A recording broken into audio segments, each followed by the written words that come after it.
Saiu uma matéria de destaque sobre o Renato Freitas de Curitiba no jornal britânico The Guardian. Renato Freitas é aquele político controverso de Curitiba, já tentaram ou expulsaram ele, na verdade, da Câmara, só que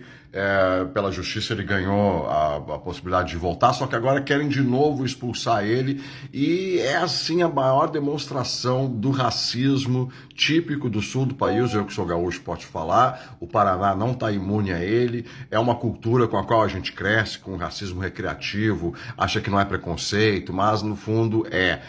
porque, enfim, então quem acompanha esse Renato Freitas, ele aparece muito no meu TikTok, ele tem, obviamente, um comportamento que aquela típica classe média branca paranaense não consegue entender, basicamente, né? Eles não estão acostumados com isso.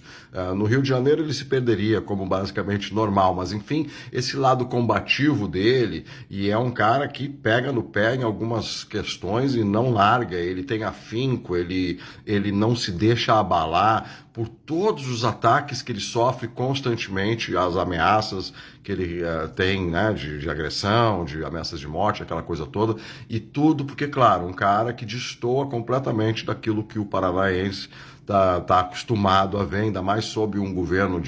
dessa direita populista raivosa do Ratinho Júnior, né? Então aí tem um cara desses que fica dizendo certas coisas que não querem ouvir, é desagradável. Provavelmente ele vai acabar sendo expulso de novo lá, né? Vai deixar de ser vereador, que é vereador ou deputado estadual, não vereador, né? De Curitiba, porque ele estava supostamente quebrando o decoro por estar protestando, acho que num supermercado, alguma coisa em relação ao trabalhista, não interessa. É um absurdo, é uma bobagem, uma idiotice isso. Dá uma olhadinha no que acontece lá em Curitiba com os colegas dele, tem de tudo, né? Por causa desse populismo raivoso, e também a esquerda radical tem uns palhaços, umas idiotices, uns exageros, umas agressividades assim, nada pertencentes a esse tipo de ambiente, no entanto, são ignoradas, deixadas de lado. Agora porque claro, é uma coisa subconsciente, a pessoa nem sabe que está sendo racista. Ela simplesmente, quando vê um cara com um afro, black power, como ele tem, né, dizendo certas coisas de igual para igual, a pessoa não aceita, é uma coisa de instinto não genético que venha do fato de ser humano, mas cultural, né, implantado pela sensação de que, mesmo que não se tenha algo contra os pretos, eles são menos do que a gente, os pretos, os pobres, né, as pessoas com outras condições, por exemplo, o LGBTQ, ou sei lá é natural para o ser humano ficar fazendo distinções e criando essa pirâmide social de quem é mais importante. Também é natural para o ser humano ficar procurando o que em si o faz melhor do que os outros, pelo menos aquelas pessoas em sua volta. Então, tudo isso é uma tendência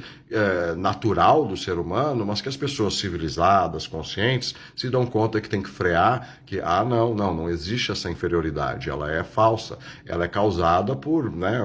séculos de opressão, aí obviamente que as pessoas pretas, em geral, estão numa classe inferior, porque elas começaram lá de baixo e não são sequer muitas vezes permitidos a sair lá de baixo, enquanto que nós, as classes médias, já nascemos com a conta de eletricidade paga, sem saber,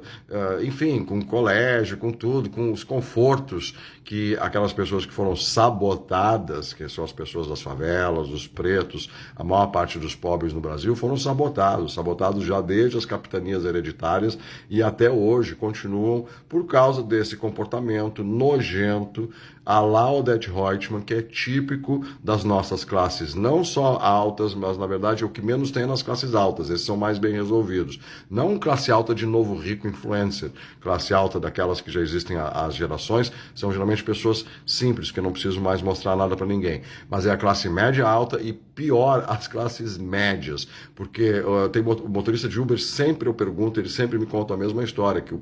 milhões de histórias, na verdade, de pessoas que pegam Uber e ficam achando que estão com o Jarbas, que tem motorista particular, que o carro é deles, se dão ainda ao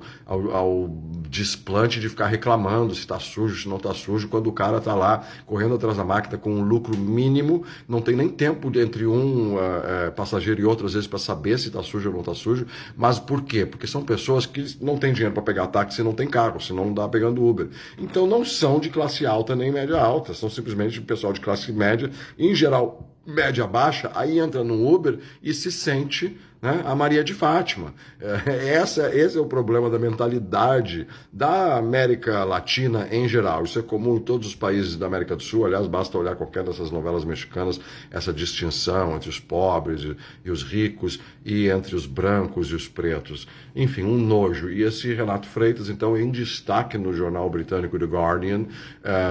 que basicamente está, né, acusando Curitiba de se achar, como eles dizem, se achar europeia, porque é muito engraçado no Brasil, no Rio Grande do Sul também, de onde eu sou, a gente se acha muito loiro, muito europeu, que nem os argentinos, mas pro europeu, até olhando foto, eu não sei que eles olham foto, às vezes o que a gente chama de alemão, de loiro, o cara com cabelo castanho escuro, e os meus amigos europeus, né, quando às vezes eu mostro um primo, alguma coisa, eu digo, esse aí é loirinho, eu digo, loiro? Estou vendo um latino-americano, enfim.